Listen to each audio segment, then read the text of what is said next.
Kids, I'm just overwhelmed to see you all. I mean, so many of you, virtually all of you, bring back lovely memories for me.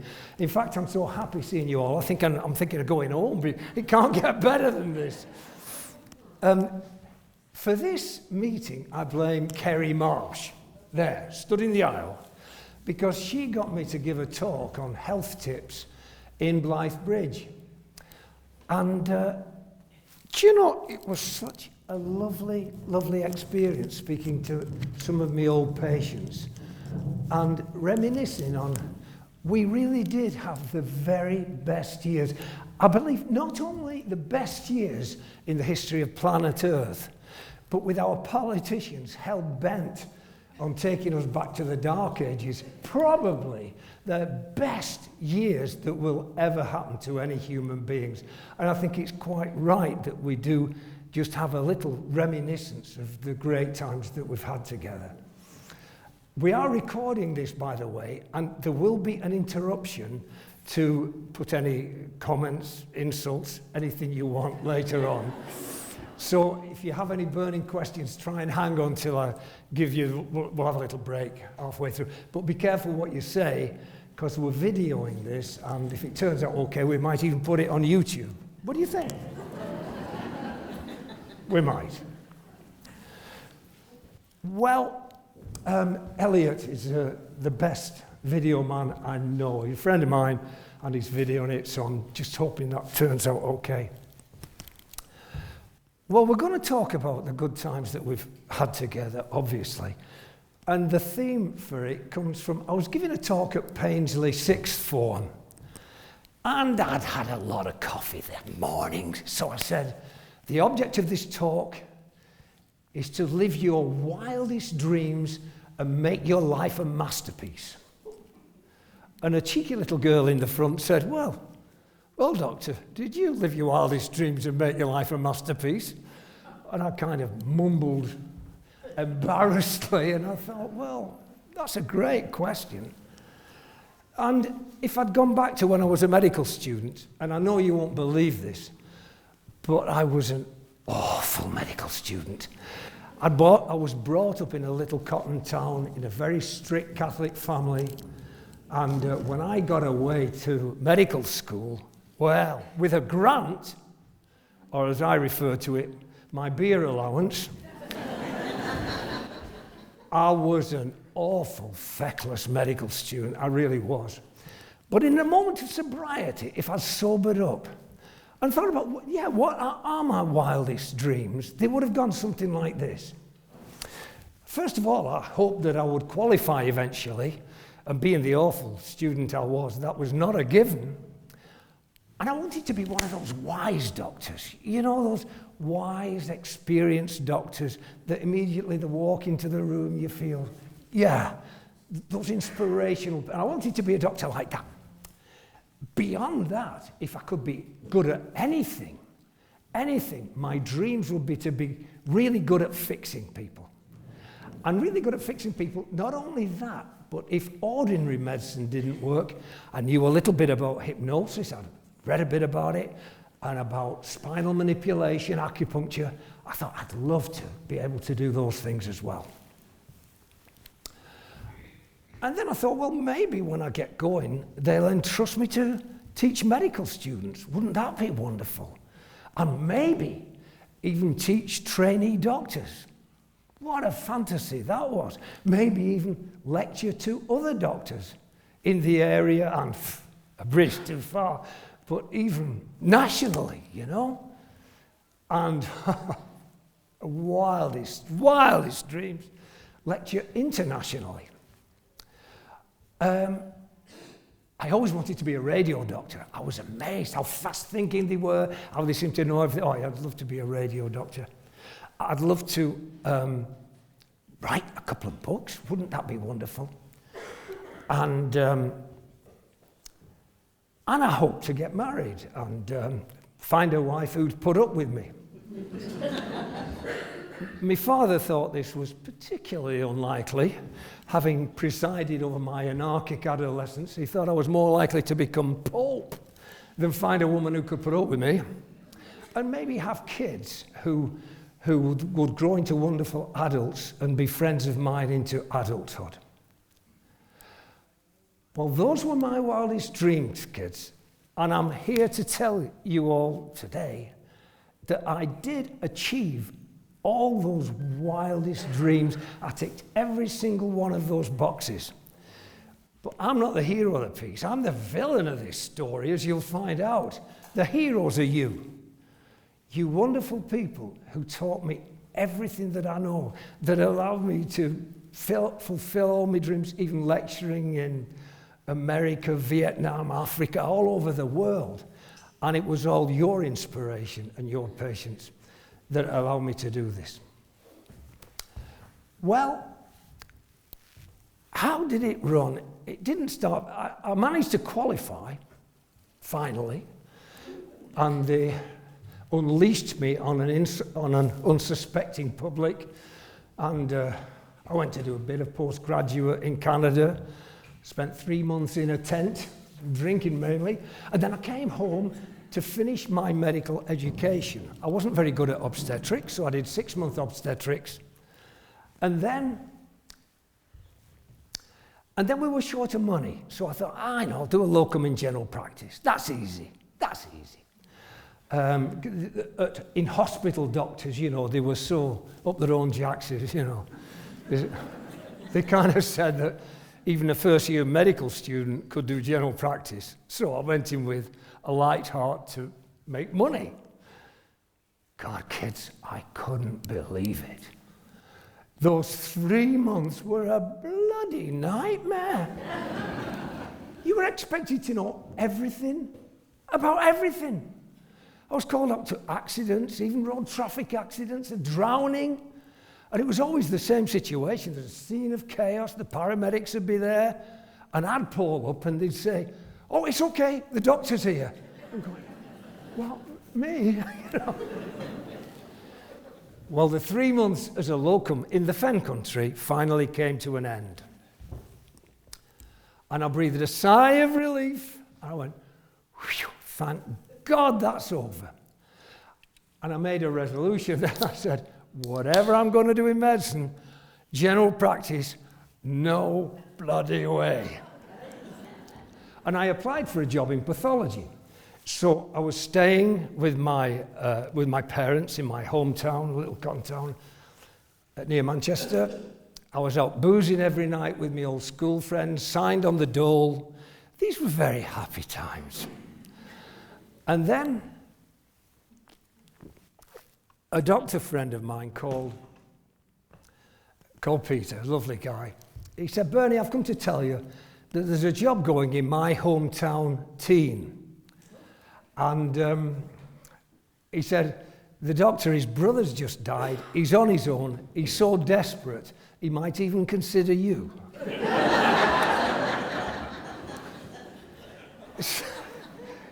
So I said, "Well, thanks, Pete, but no thanks. I've tried general practice, and if I want to end up in an asylum, that would be the job for me.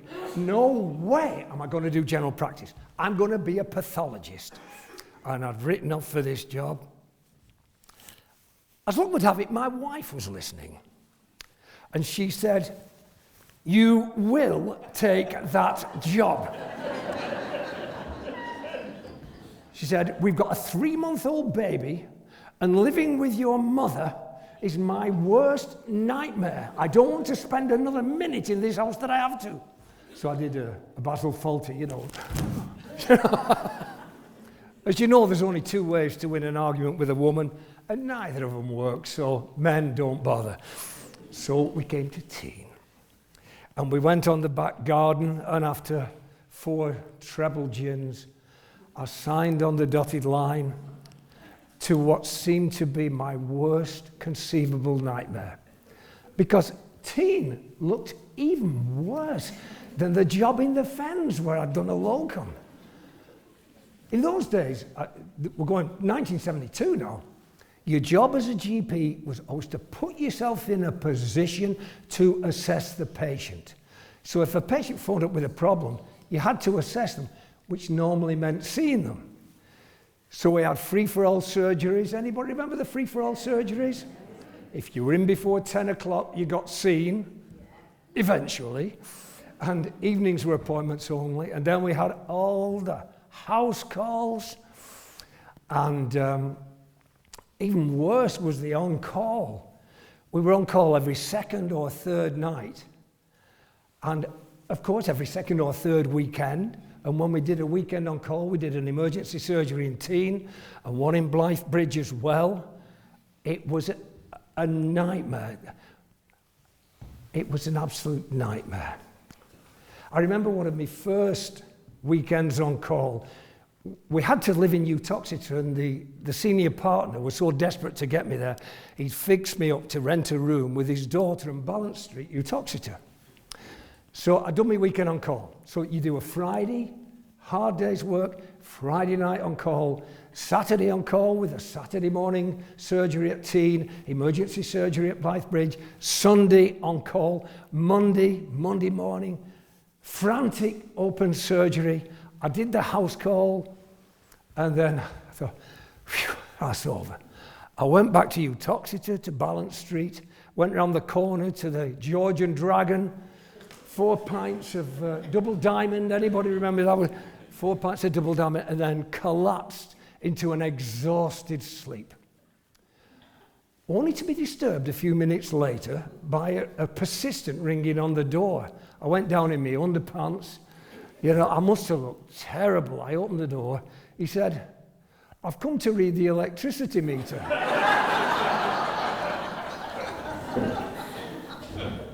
He said, "Where's your electricity meter?" I said, "I've no idea, I don't live here."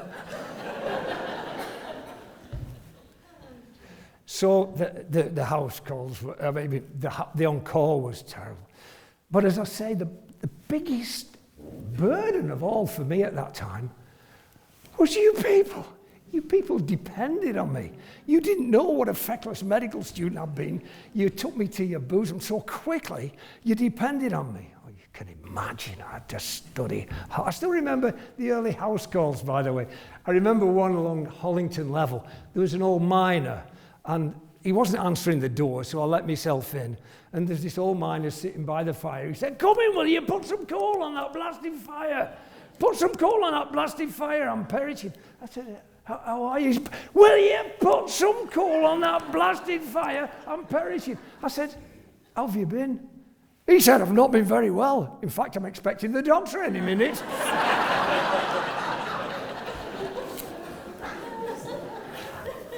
And, you know, I wasn't always gracious about house calls. Can you imagine? You've done an awful surgery, you've got these house calls that weren't always really necessary. And a lady phoned up for a house call, and I tried to get out of it. I'm getting nowhere. I said, "All right, I'll come and see you. Be completely undressed and in bed with a urine sample ready so I can sort you out." She said, "I won't be doing that, doctor." I said, "Why ever not?" She said, "Well, last time you said you were coming, I was undressed in bed for 3 weeks waiting for you." I can't believe I would do that, but that's what she said. And the Monday morning Cannock-Harry syndrome, you know. When people come in with a bad back, with a, "Doctor, I cannot carry on working with me back like this." They come in for a sick note. I knew nothing about this culture. When I qualified, I mean, we know more about malaria and typhoid and leprosy than we do about the culture of coming for sick notes on a Monday morning. So I did a very careful examination on all these people with the backache coming for sick notes, including a very careful, thorough rectal examination. You all know what that is, don't you? Because we were taught at medical school, good doctors do rectal examinations. And if you don't put your finger in, you put your foot in it. You know, honestly, that's what we were taught. And this professor, one of the most famous surgeons in England at that time, said, "Practice rectal examination at every available opportunity. They are gold mines of information and impress the patients most wonderfully." So these people coming for sick notes got rather more than they bargained for. And the word got around. In fact, the landlord at the New Broom in Checkley. The New Broom, do you remember that? Announced to the whole pub. He said, "Don't go and see Shevlin for a club note on a Monday morning. He sticks his finger up your jacksie." So they thought it was some kind of digital deterrent against requesting club notes. And I must say, my request for club notes actually did drop off quite considerably after that. Well, kids, as you can imagine, I was on an incredible steep learning curve, propelled on by you guys who depended on me for so much, and I was so ignorant. Well, at that time, there was an American company called Audio Digest Family Practice, where they sent you updates every week or 2 weeks on the old cassette tapes. And I had it in my car, so wherever I was going, anywhere I was going, I was playing to tape. I mean, you nice, respectable, middle-class people, you listen to Radio 3 or what's it called, Classic FM. I was listening to these bloody Americans teaching me medicine, you know. I was beginning to speak with an American accent. Any meetings that were going in the week, I was there in the front row. Weekend meetings, I went on a lot of weekend meetings, including a backache meeting, finally.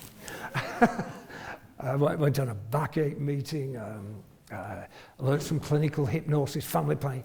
I was on the steepest learning curve. And of course, I spoke to any reps that would come my way, you know.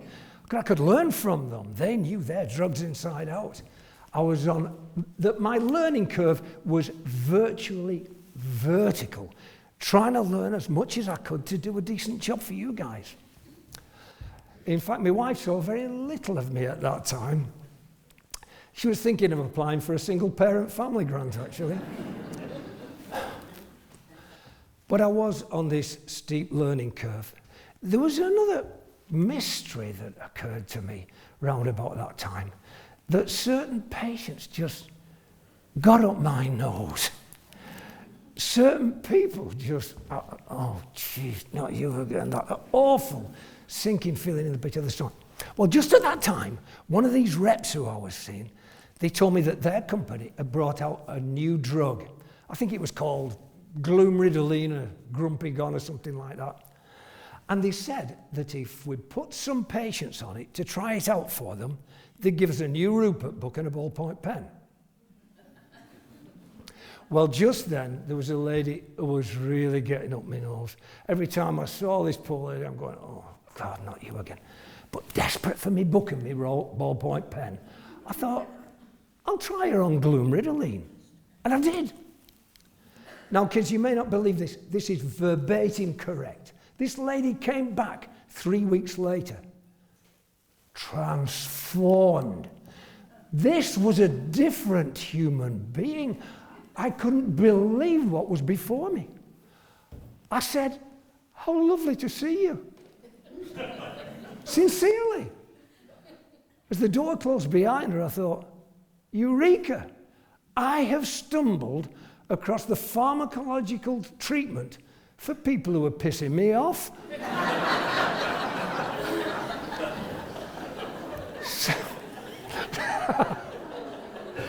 So any patients who were getting up my nose, I'd say, well, you want to try this new medication, Gloomridolene. It strengthens your nerves and builds you up. And I was getting really, really good results. I was getting fabulous results. In fact, I was becoming a bit overconfident. You know, I was putting it in the wife's muesli and the mother-in-law's bovril, you know. Until the penny finally dropped that I was missing this disease called depression. Now, missing depression is a tragic thing to do because depression is common. It's absolutely bloody awful. It's bad for your physical health, and yet it was so fixable. But what a lovely transformation and what a learning curve that was. That anything that's really getting on your nerves or irritating you as a doctor, put the spotlight on it. And now instead of when these people come in and they say, Doctor, I'm tired all the time, I've got no life here, instead of that sinking feeling, great, you got depression and we're going to fix it. But the bottom line about depression that is truly amazing is depression is an infectious disease. And if we don't get it, it will get us. And I became good at depression. I swatted the pharmacology. So, I'm improving. I'm on this steep learning curve. When suddenly, out of the blue, one of these drug reps came to see me and said, would I come and give a lecture at the Ratcliffe Infirmary, Oxford? I said, what? The Ratcliffe Infirmary, Oxford? This is world famous.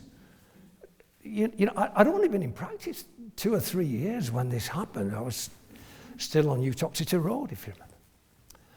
And this drug company, they're called Dufar, and they had this wonderful formula that on a Saturday morning, they'd have experts in any field of their interest. So this was on dizziness. So you got Bernard Coleman, actually, who was the top ENT guy in the country at that time. He'd written books and stuff. Bernard Coleman, ENT specialist. You get a neurologist. You get a cardiologist. You get a psychiatrist. And all experts in their own field. And one imposter, bum GP from Tean, flying the flag for you lot. Well, you can imagine. I put my heart and soul into preparing this lecture, and I practiced it on anybody who'd sit down and listen, including our dear, dear nurses, and Marge had a lot to put up with from me, and other doctors, my partner. If any of you who knew Dr. Salpika, what a gorgeous man he was. He truly was. He was just the most wonderful, wonderful partner for me, and I was gutted when he died a few years ago. So anyway, I've practiced this dizziness lecture, and I go and give me a lecture. And kids, it went down really well. Well, I put more into my lecture. I'd even got the timing right, and it went down really well. I was overjoyed. Now, this company has an interest in lots of different areas, including in gastroenterology. And thrilled with my success, they asked me if I'd give a lecture on abdominal pain. Now, kids, this is a challenge. Abdominal pain can be so many different things. And as a GP wanting to talk comprehensively about abdominal pain, I had to talk about things I'd never seen myself. One such condition is a condition called torsion of the testicle. Now, at least half the audience will be aware that the testicles hang inside the scrotum, and the blood supply has to come down through the abdomen into the scrotum. And interestingly, this testicle can twist and get stuck. Well, you can imagine, it shuts off the blood supply, yeah? So it's a race against the clock. You've got to untwist this testicle. If it stays stuck for 12 hours, you've lost the testicle. It's gone. You've had a castration. So it's a race against the clock. You've got to get them in hospital as quick as possible, and you do a cut in the scrotum, untwist it, and stitch it to the scrotum so it can't twist again, right? The other thing is, you can buy time, and I was fascinated to read about this, by untwisting the testicle, which you restoring the blood supply. You can buy time while they're going into the hospital. It's still got to have the operation.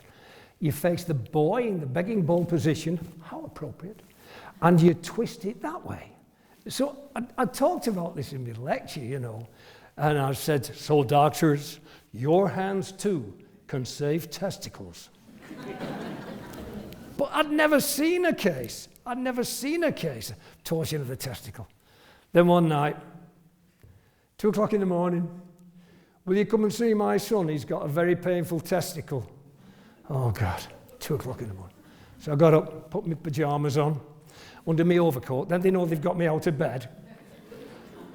I used to think there were a bunch of people who imagined me just sitting by the phone hoping to hear from them. But anyway, so I still remember this so vividly. I'm driving out there, knackered, 2 o'clock in the morning. I'm going to my first torsion of the testicle. I've lectured on it, and this is the first case I've ever seen. So I don't like your timing on this. Now, the first thing that I didn't mention in my talk about untwisting a torsion of the testicle is a torted testicle is so bloody agonizing that the kid won't let you within a bloody mile of his testicle. And I had to start at the knee and tip it up, you know. Thomas the Tank Engine was feeling very grumpy that morning, you know. And I had to slowly tiptoe up from the knee until I got my hands on the testicle and untwist it. And I managed to do it. You know what, kids? It worked. I'd learnt from my own lecture. And in fact, I had a letter from the surgeon who did the operation, recognising what I've done and congratulating me. Isn't that amazing? So, torsion of the testicle. There was another subject. This drug company had such a wide range of interest. They asked me to give a lecture on geriatrics, on the care of the elderly. Well, I'm still a young GP, you know. I'm not got that. What can I possibly bring to the table to talk to other doctors about the care of the elderly? As always, you are the heroes. You came to the rescue. You know what the answer was? Take photographs. It gives it real human interest in my stories when there's a real person there to talk about. So I've got my Kodak Brownie and I'm ready to go. One time, I remember this one very vivid, I had a call in Lee, you know, the Badlands of Lee, where you go down a road and it becomes a lane and then a track and then a field and you open the gate and you finally get to the farmhouse and there was this incredibly nice but very, very posh lady who escorted me in to see this guy with vertigo. Dizziness, I'm good at that now, remember? And but as I went in, I noticed that there were lambs in the kitchen. And of course, I'd never seen this. I couldn't believe it, lambs in the kitchen. So I sorted the guy out with his vertigo. And then as I'm going out, I said, would you mind if I took a photograph? She said, what do you mean? Take a photograph of the lambs in my kitchen? I said, yes, please. Oh, very well. Beatrice, Alexandria. She called the lambs in and they came in.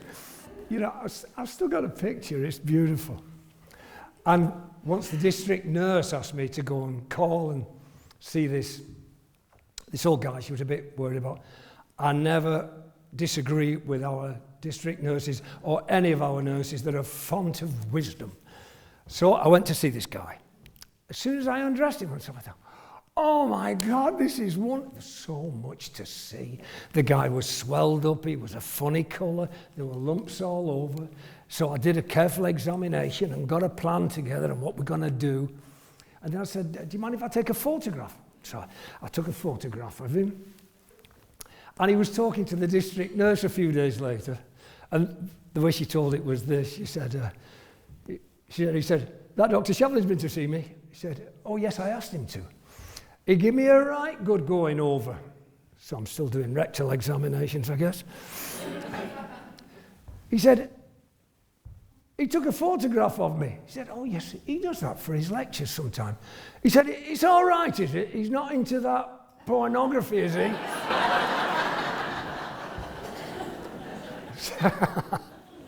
So my talks are going well, but I'm still learning about the elderly.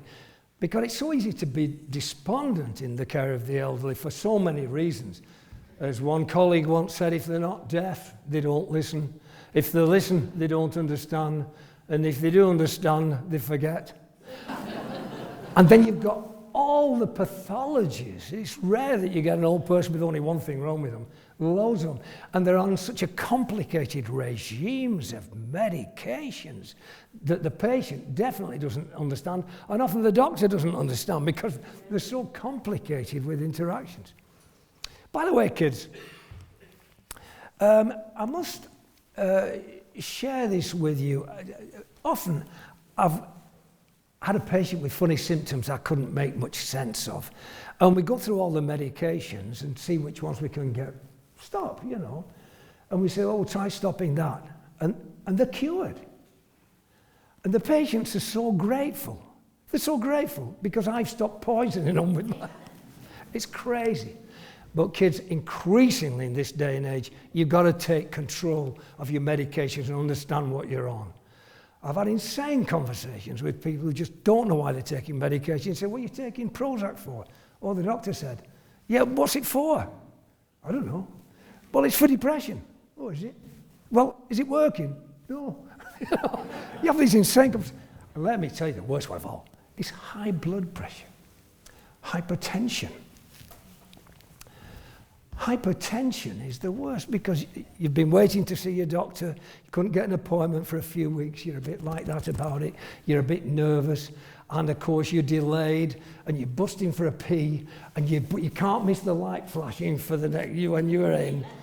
So you go in there, wound up, he's very busy doing his computer, and you were all wound up, busting for a pee, and often he takes your blood pressure. What do you think? It's going to be through the bloody roof.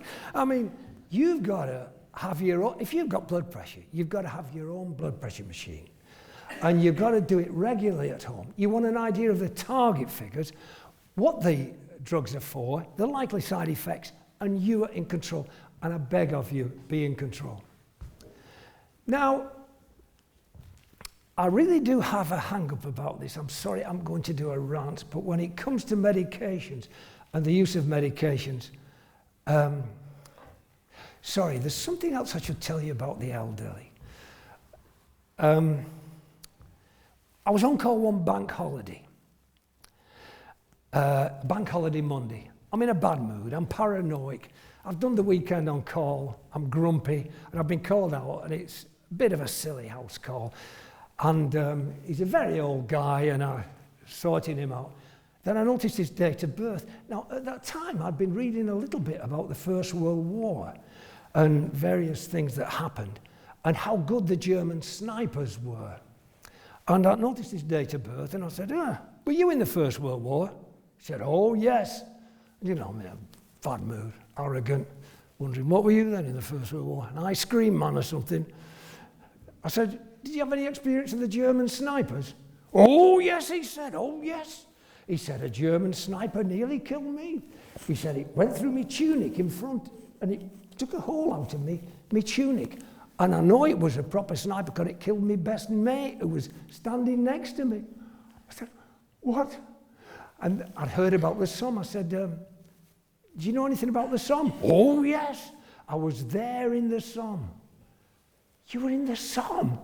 Oh, it was nice there. We had proper trenches. Not like wipers where we were up to there in mud. I was gassed, you know, and from being an arrogant, bad-tempered young doctor, I dissolved into a pool of humility. And I pray God that if the guy were here now, he would regard me as a friend. I took him and a couple of other First World War veterans to the Queen's Arms at Freehay, and I bought them all a meal, and I'm so glad I did that. But one of the biggest lessons in dealing with the elderly was to learn humility. And thanks again, you lot, for that gift. Well, we're talking about medications, and I want to talk about terminal care.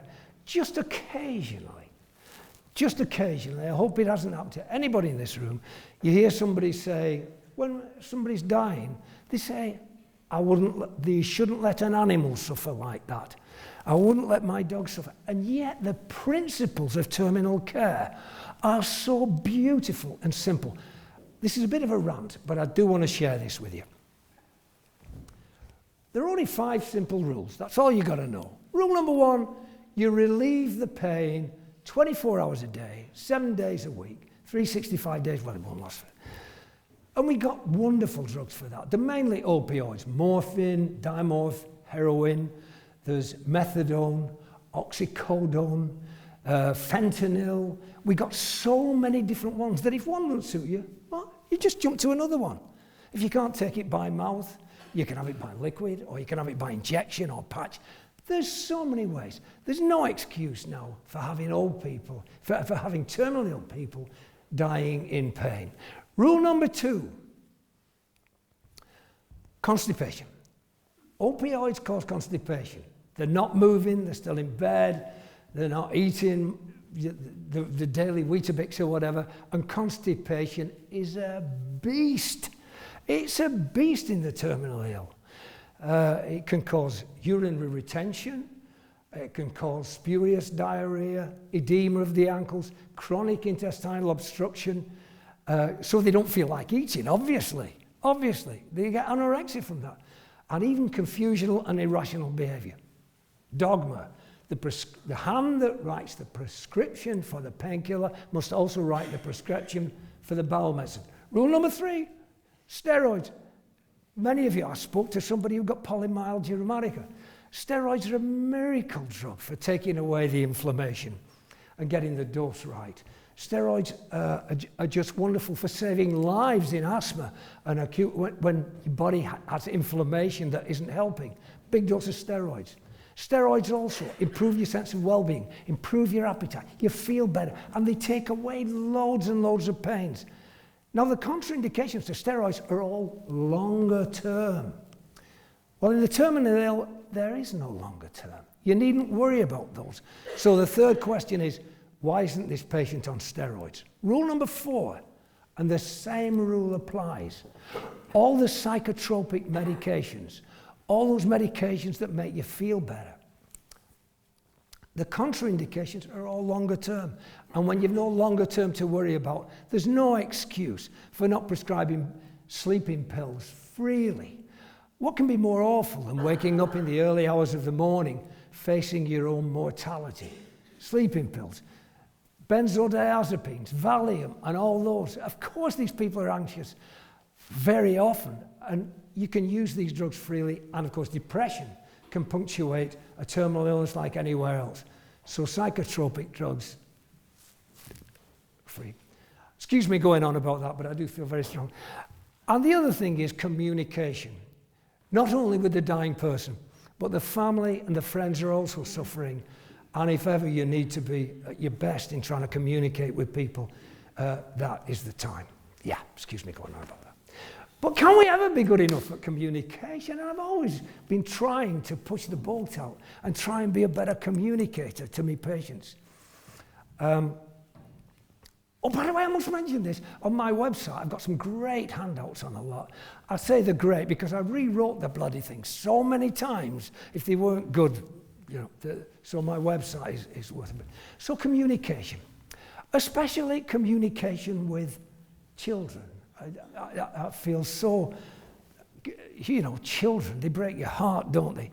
And so one day, you know, children, they're scared of going to the doctors. They can have, you know what's coming, you lot.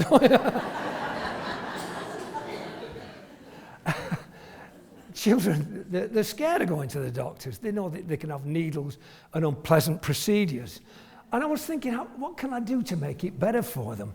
And then I had this idea of Sooty. And so I see the next patient, a little girl called Marge.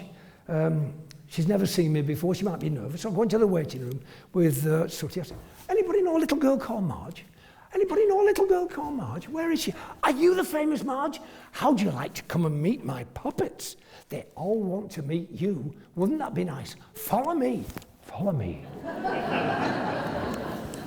You know, it's crazy, but the time I got my kids into my consulting room, we were already big buddies and friends.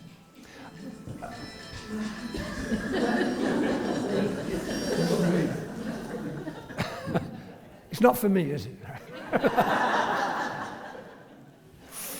And, you know, there were so many things I learned about children just by this nonsense with Sooty. You know, so they'd come in and I got a big posh desk, you know, and I'd say, you don't mind if Sooty waves at you, do you? Right, Sooty waves at you. Now, Sooty, get back in your drawer. This little girl is not very well. I'm trying to get her better. You know, the kids would rat on Sooty. They say, Doctor, he's popped up again.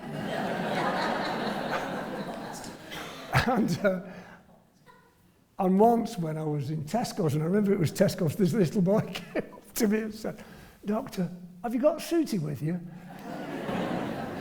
But Sooty was a great help to me. I did actually get some other puppets for different occasions. There this is, what's she called?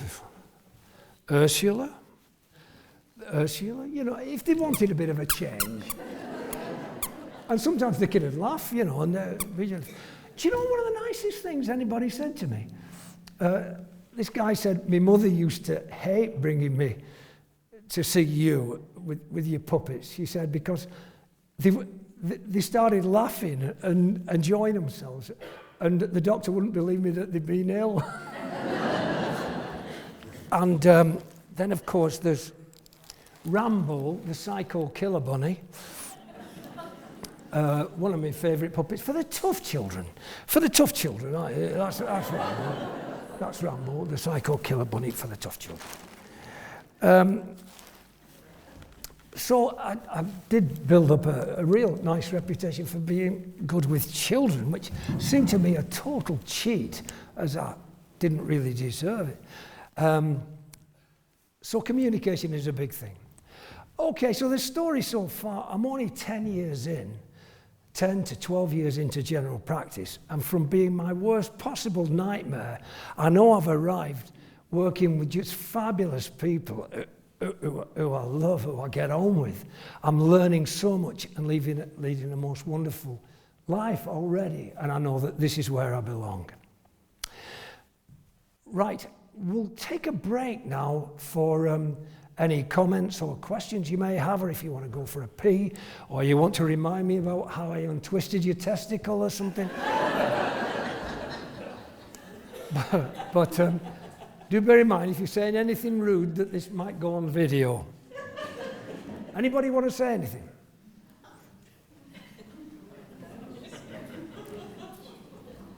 It's very nice. Are you okay? Yes. I'm not boring you. You took a photograph of Minnie when... Sorry? You took a photograph of Minnie when I came round. I got the dreaded disease from the hospital. I can't remember what it was called. Oh, really? Yeah, and then straight away he sent me off to hospital straight away, and they cut up Minnie. I've forgotten what it's called now. Meniscus? What? Septic arthritis, meniscus? No. The common thing that you got in hospital those years ago. DVT? What? Deep venous thrombosis? No. You're giving me diagnostic problems already. I mean, that's not what this question time was for. They cut me knee. It was eaten into my bone. It was very rife in hospital at one point.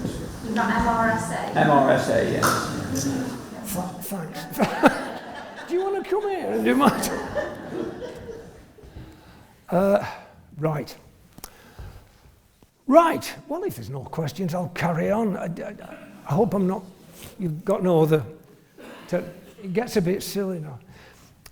Well, sorry. I had a swelling on my knee that's rude, and you drained it for me on 2 occasions over a period of 10 years, and it disappeared. They weren't doing that because it might infect. How come you didn't infect? Because you're wonderful. No, that's a really valid point, that why don't we do more? I mean, the same arguments about terminal care, why we fail our patients. It's the same argument.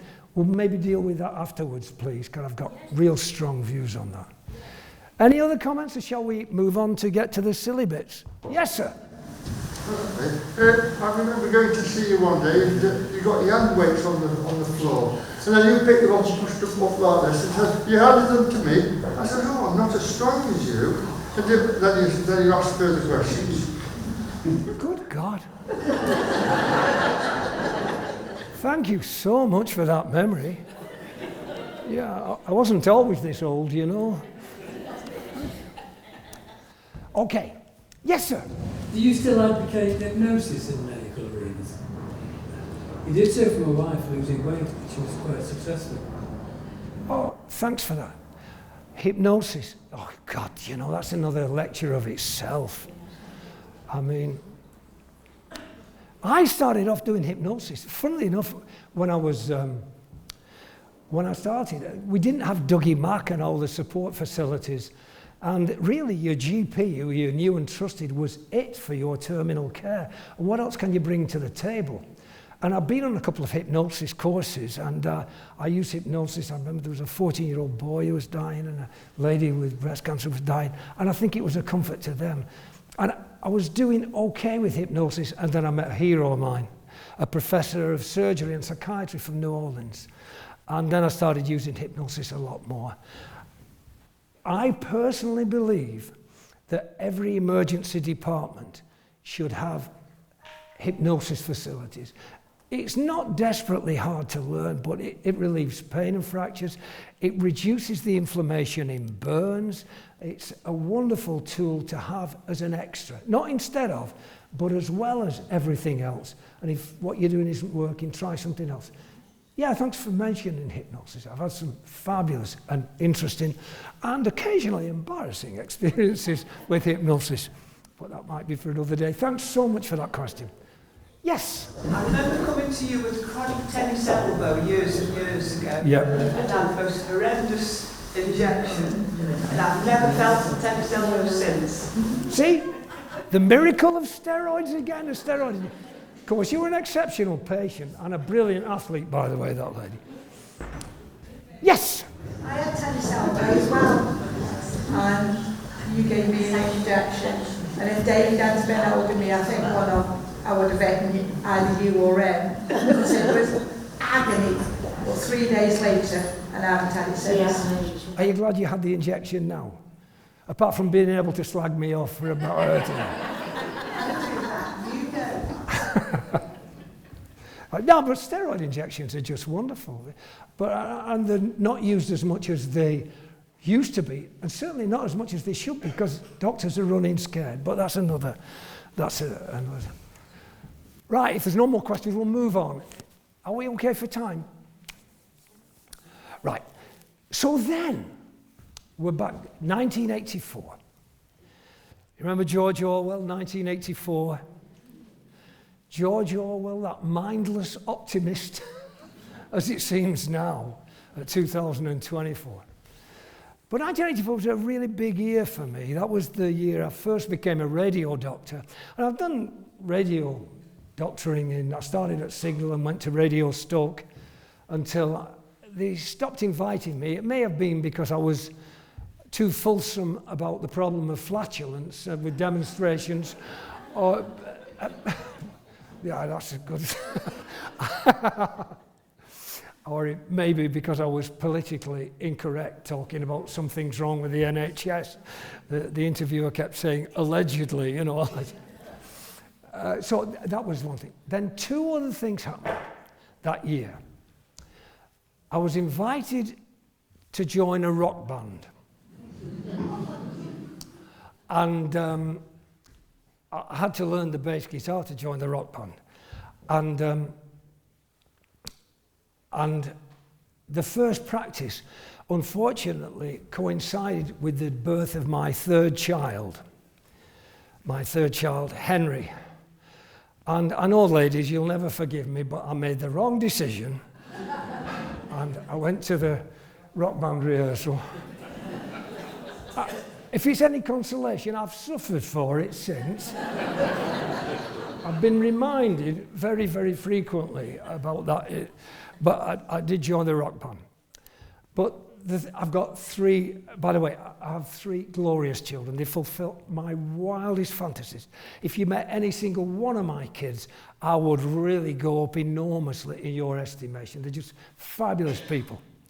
But I always say I've got three children, one of each. Because the youngest one, if you've ever met him, you would say, my God, this guy's not from this planet, you know. He's from perhaps Mars.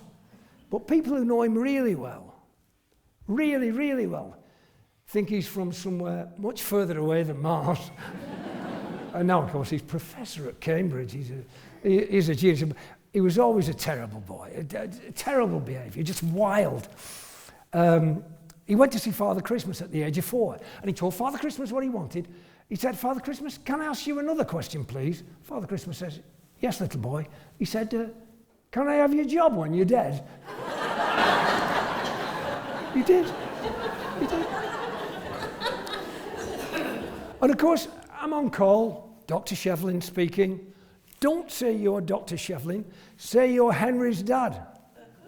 Henry's dad speaking, you know. Now, I've got to keep the kid. Sometimes I was entrusted to his care, you know. My wife had to do something else. And what are you going to do to a little genius whose mind's all over the place?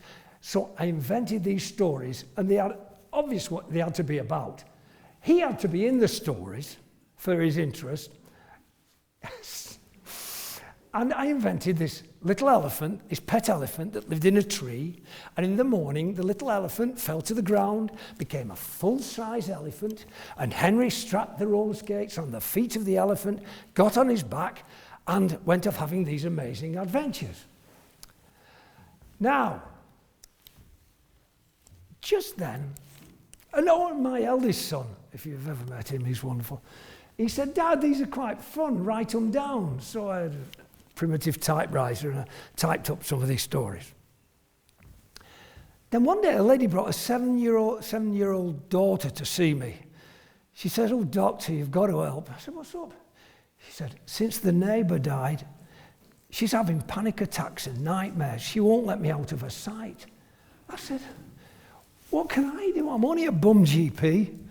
And she said a thing that a lot of you have blackmailed me with in the past. You know what she said? She said, "Oh, doctor, you never let us down." Oh my God, what am I going to do? What am I going to do? But obviously I had to pull all the stops out. I said, "Well, here's what to do. I've written these stories in draft called Henry and His Pet Elephant Ho-Ho. And I want you to read her a bedtime story every night and tell me if she likes them." Well, she phoned up a couple of weeks later. She said, "Oh, she adores the story." By the way, all children do like these stories, apart from the ones who haven't read them. And she said she loves the story. I thought, what an idea. So I wrote a story which in Henry and Ho-Ho, with this little girl appearing in an adventure, dealing with her problems with death. And Mum read it to her, and you know, it cured her. I thought, oh my God, that's miraculous. I've stumbled onto something really good here. So any children with problems that I was struggling with, I wrote them special targeted stories to help with their particular problem. Right. So that's Henry and... Oh, and by the way, you can't get them now. Many of you still have a copy somewhere. I'd hang on to it. They're really hard to get hold of. I even try and buy them on Amazon cheap myself, you know. Well, then, what happened? There was a job advertised for a postgraduate tutor. They wanted, and what a postgraduate tutor does is organises the medical education for the local GPs. We had it at the stadium, and nobody wanted the job. They didn't pay very much, and I think it was between me and the tea lady from Ward 3. Nobody wanted the job. Hey, honestly, the guy at the interview said, "Oh, thanks for applying. It's nice to have more than one person to choose from." You know, nobody wanted the job. But if I can backtrack to a few years before that, don't forget, I'm listening to these tapes. Do you remember? I told you about them. I'm learning all the time. And I heard one from a fabulous GP from North Carolina about depression. And it blew my mind. I just love this tape. Because he told depression just as it is, just as I've told you now. I thought, that's great. So when I was doing a lecture and I was talking about depression, I said, and as the great Joseph H. Talley from North Carolina said, and I quoted him, and I recorded this lecture in which I quoted him and sent it to him in North Carolina. Well, I had a lovely letter back saying, "We seem the same kind of people. Thanks for mentioning my name in your lecture. If you're ever in North Carolina, you know, come and stay with us." Well, we've been thinking of going to Butlins that year, you know, and we looked where it was on the map. I thought, wow. So I thought, I wonder if he'll come through for us. So I checked the time zones and I phoned him up. Oh my God, it's Bernard. I recognize your voice from the tapes. What you got, Bernie? One wife, 2 kids? No problem at all, Bernie. You can stay with us. Just one thing, Bernie, and don't let me down on this. I played the tape to all my friends in which you mentioned my name in such kind and glowing terms, and I told them your name was Sir Bernard, lecturing to the Royal Society of Medicine. So, Bernie, while you're in North Carolina, you're Sir Bernard. We did go to North Carolina. But it was the title I was reluctant to abandon, as you can imagine. I'll come to that in a minute. By the way, the guy was crazy. His hobbies were making children's toys, playing the tuba, and collecting snakes. He was a total nutcase, and we got on like a house on fire. So anyway, I get the postgraduate job, and the first thing I want is to get this guy, Joe Talley from North Carolina, and he came over, and he knocked everybody's socks off. The guy was so brilliant. And because I've listened to all these top Americans talking, I think what a dream to get some of them over. Nancy Bohannon, the queen of diabetes, I'd have a hell of a job getting her over. She's brilliant. She talks about blood sugars. You've always fix the fasting first. You've got to fix the fasting first. That's great. When it comes to the fat, it's where it's at. It's okay on your butt, but not on your gut. Pearls of wisdom. And of course, once you've been, like every single top flight people, once they'd been and met you guys and seen Stoke and stayed at our house, they all wanted to come again. Honestly, they all did. We got the top person on.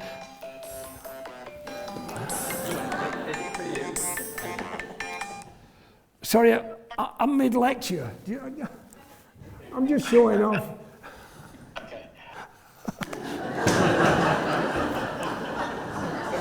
Honestly, that wasn't a fix.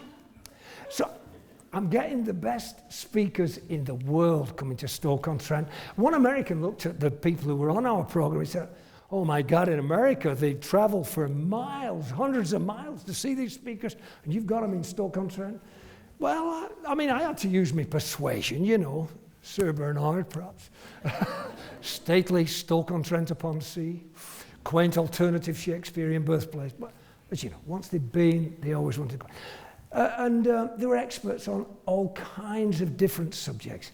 The top guy on hypertension, the top neurologist in the world from Harvard, a genius of a guy.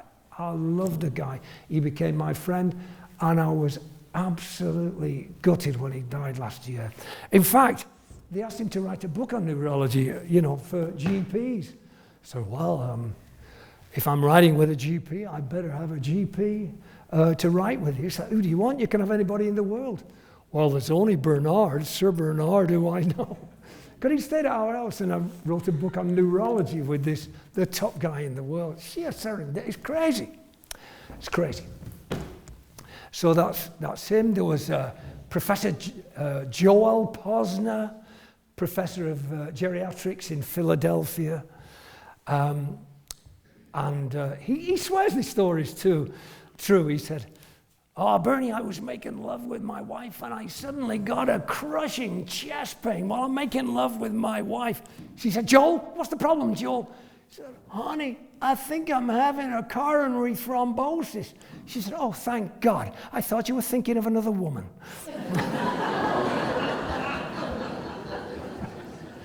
He told me that's true. But I got these best people in the world. I got the World Authority on Flatulence.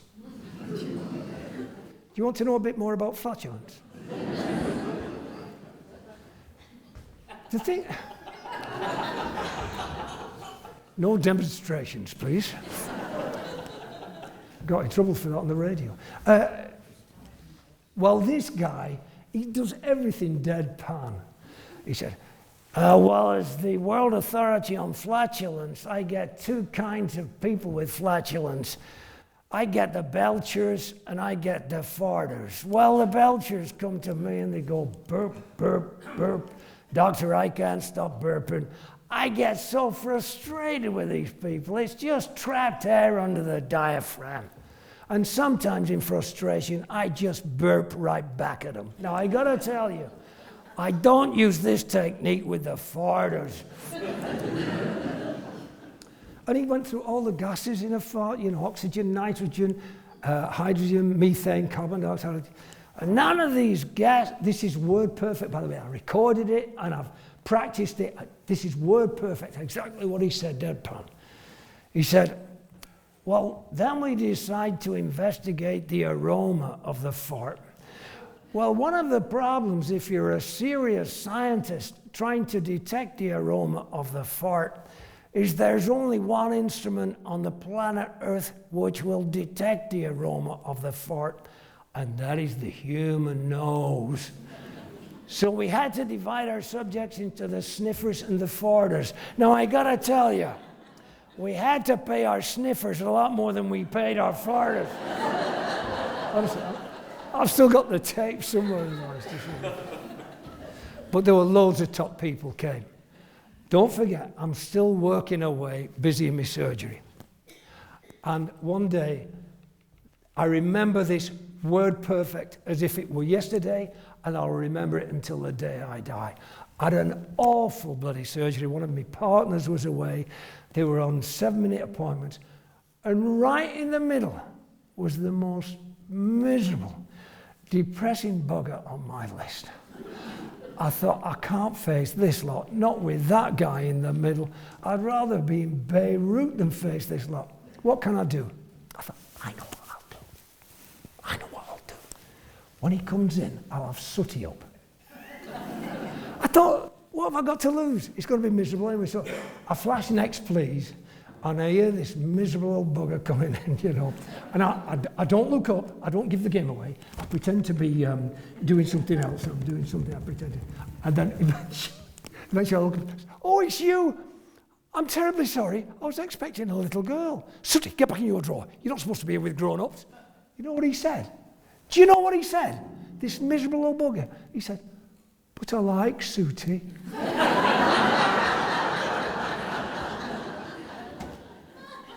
Do you know what else he said? I still can't believe what he said. He said, Doctor, I always make a point of seeing you because you're always so cheerful. Well, now, the gloves are off now. Now I know that happy people like us like a laugh. Of course we do. But the miserable people need a laugh even more. This is Rasputin. He's my little pet. Do you know about him? And for a while I was taking him everywhere. I just cut loose on laughing and cheering people up, you know. Tesco's. Oh, yes. Tesco's, especially the fish counter. You know, excuse me, do you mind if I just check if the fish are fresh? No, carry on.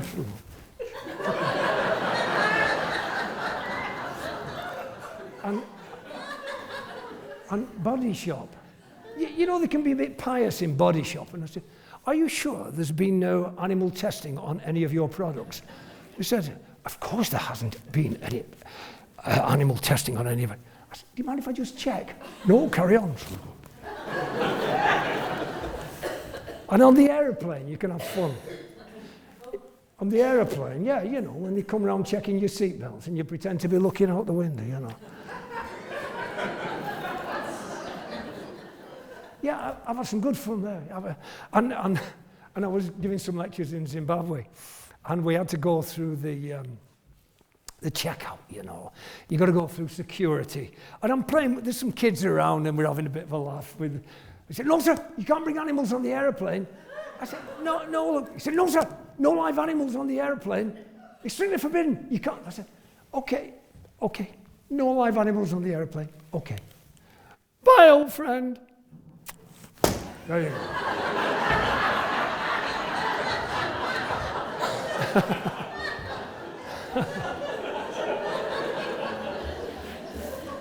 Well,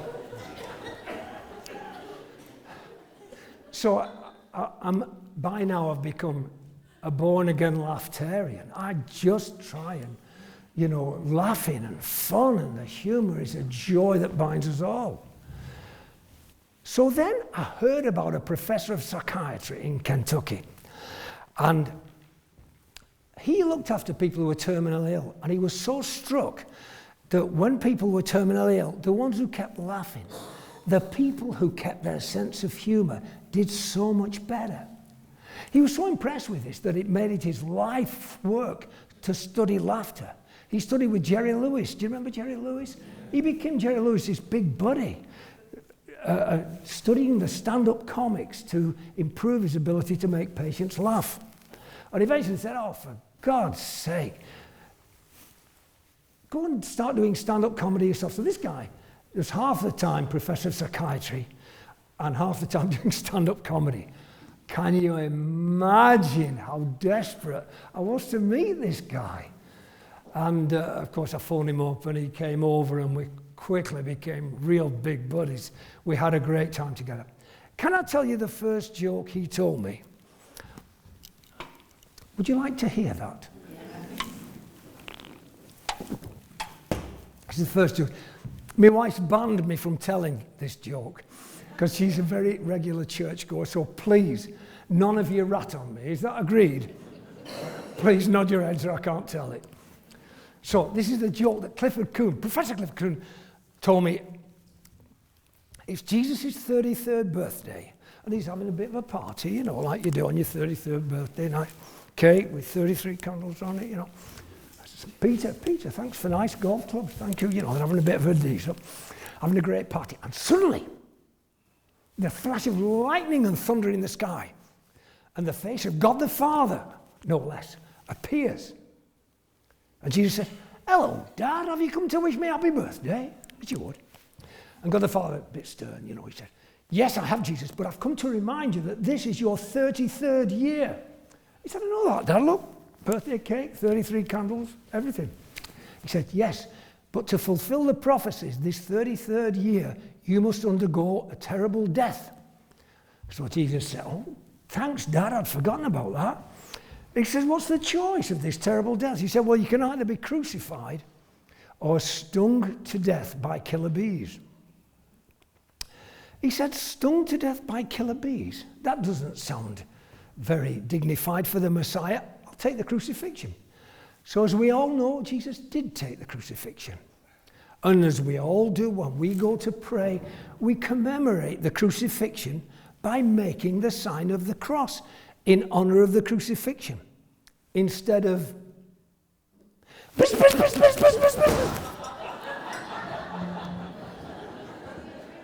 Well, that was... Oh, God.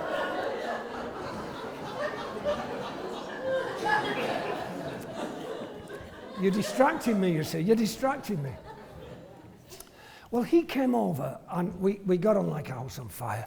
And he told me all the benefits of laughter. By the way, the benefits of laughter, there's far more than you think. Of course, you feel better when you have a laugh. Of course you do. It's better for creativity, better for relationships. Can you believe this? Laughing is good for your immune system. According to Professor Clifford Coon, it's good for your immune system. The benefits of laughter are so colossal. Well, how much should you laugh? Well, you should try and laugh 15 minutes, 3 times a day. Well, do your best as much as you can. But it doesn't have to be an hour. There's a continuation, as Clifford Coon said, from smirk, smile, grin, snigger to giggle, chuckle, chortle, cackle, guffaw, howl, shriek, roar, convulse, and die. And you've got to do something along that spectrum every single day. Now, here is the problem. What if you don't feel like a laugh? What if you don't hear anything funny? I'm glad you're engaging with me on this. It's very important. And this is the magical answer. Your body can't tell if you're faking it. Your body can't tell if you're just pretending. You still get the benefits. So my gift to you wonderful people today is I am going to teach you some laughs that you can practice in the privacy of your own home or in Tesco's if you feel like it. And you're not only going to feel better today when you walk out of here, but you're going to be armed to feel better and improve your immune system for the rest of your lives. Well, I suppose I should tell you some Some jokes work in pictures. By the way, I have no sense of propriety whatsoever. A joke is funny or it's not. If it's gratuitous, somebody else, forget it.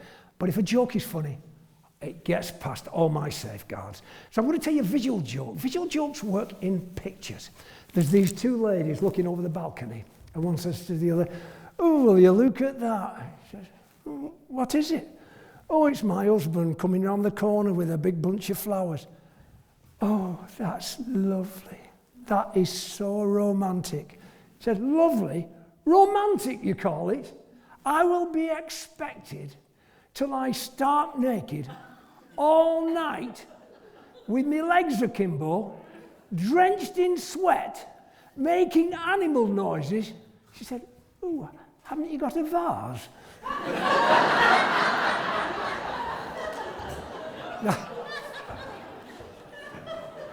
Don't blame me, you made the pictures.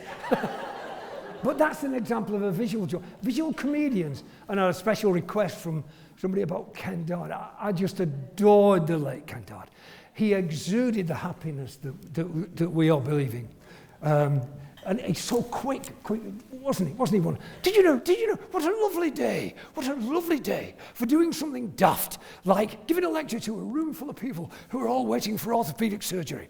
Did you know, for instance, I found out the other day that a tank full of piranhas can strip a child to the bone in 37 seconds. And that's how I lost my job working at the aquarium. But my talks are very educational, you know, very educational. I often hear people walking out saying, "Well, that's taught me a lesson." And did you know, there's 7 bones in the human neck, even more if you eat orthokippers. But that was glorious Ken Dodd. Now I'm going to teach you the first laugh. This laugh is very important to me because I had a lot of problem with dieters and I'd tried everything. But the best diet you've ever come across, Homer Simpson diet. Has anybody seen it? It's on my website. Honestly, I think it's the best there is. But you know, you've had patients who've tried the Homer Simpson diet, the Rosemary Clooney hip and thigh diet, the Meghan Markle privet and rat brain diet. They've tried every bloody thing. And nothing's worked. Well, I teach them the stomach shrinking titter. And I used to do this. I said, okay, here's what to do. What you must do is put your hands on your tummy like this. Before your meals, put your hands on your tummy. You take a big breath and you go,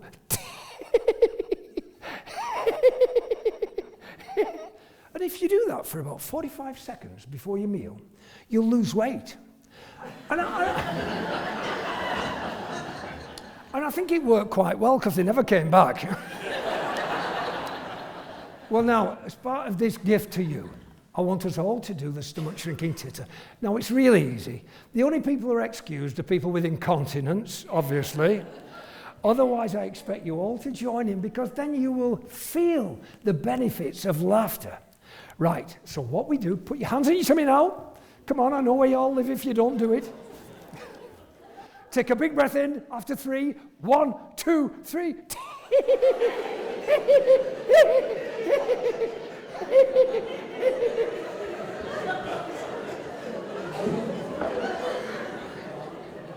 Am I right or what? You know I'm right. Well, then there are auditory jokes. There are the auditory comedians. I had a special request for Billy Connolly. I've got to cut these short, running out of time. But, oh, Christ! Did you know I had the most terrifying experience of my entire life? I discovered my first ever grey pubic hair. But I stayed calm. I didn't panic. I didn't shoot and scream, not like all the other folks in the left. That's nice, isn't it? That's a bit of a visual joke. We better, time-wise, we better move on. I'm going to show you another one. The next, there's only 3 laughs you've got to learn, and you'll live happy ever after. The next one is what I call the Father Christmas chortle. This is wonderful for irritable bowel syndrome, goiter, gonorrhea, and gout, all those funny diseases, but it's great for a mild relief of tension. You know, like, I wish I'd had it when I was a medical student, when I looked at the exam paper and I thought, I've come on the wrong day. This is a wonderful laugh for calming yourself down. So if you're in an exam and you think you're struggling, you put your hands on your shoulders like this, you take a big breath and you go, ho, ho, ho, ho. When I call it, don't tell you, ho, ho, ho, ho, ho, ho, ho, ho. Okay, hands on the shoulders. After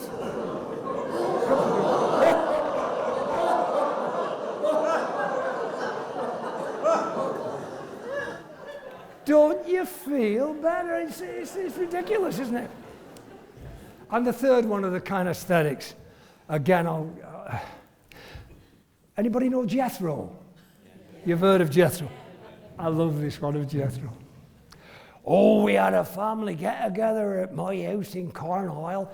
They come from all over Cornwall. Oh, the house was packed. They were sleeping on the kitchen floor and the dining room floor.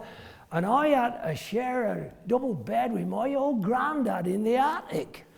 Halfway through the night, he says, Jethro? I said, yes, Grandad. He said, Jethro, I find myself with one of them there erection things. I haven't had an erection for 24 years. I'm going to slip downstairs and give thy granny a portion.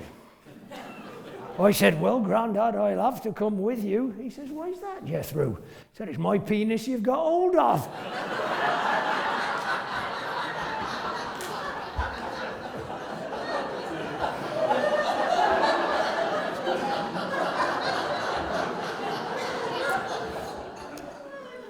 So now we'll do the last laugh.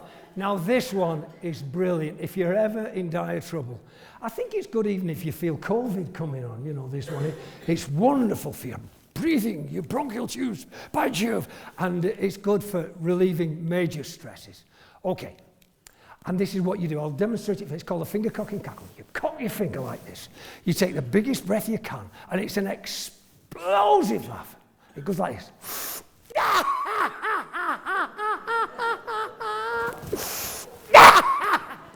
Okay, everybody, come on now, let's do it. In position, fingers cocked, come on now. After 3, 1, 2, 3, yeah! And again! Once more!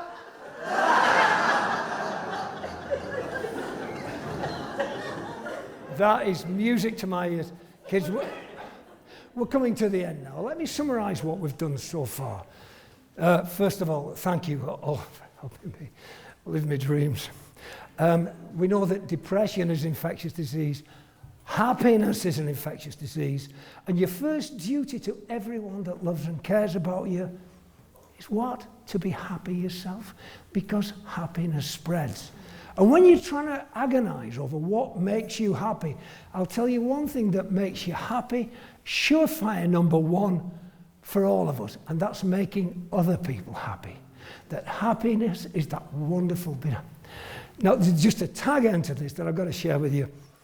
Although I'm a doctor, I did end up in hospital, and I got a condition called subacute bacterial endocarditis, which is a disease I used to love as a medical student. It was so easy to miss and complicated and signs and everything. A lovely disease until I got it myself. And I was in hospital for 8 weeks, actually, which is a long time. And after I'd been in a while, they knew that I had to have open heart surgery because, you know, it affects one of the valves. So they got to stop your heart, cut out the NAF valve and put a replacement pig's heart in and stitch it up. And you end up on intensive care unit, which was a rude awakening for me. Because I did think I was going to die, actually. I did think I was going to die. And when you're in that situation and your life passes before you, and you think, what are your greatest regrets in life? And you know what my biggest regret was? Any time I'd been unkind to people. And I made a resolution that if I got out of this alive, I would never pass up the chance of doing something kind. There's something else that struck me when I thought I might be going to die, and that's the loneliness of your death that you have to face on your own, and it struck me as quite powerful. And I know I'll have to face it again. And I know that every single one of us will have to face that lonely journey of death eventually. And I made a resolution that when I do face death, I hope as my companion to have the sure feeling that I've lived life to the full. I've lived life intensely. I've crammed in as much fun and laughter as I possibly could. And I've given as much, and I've given as much kindness, love, and affection to everyone around me. Those are my companions. And do you know that's the nearest I'll get to understanding the real meaning of life? And I'd like to thank you all for helping me to find it. Thanks very much indeed.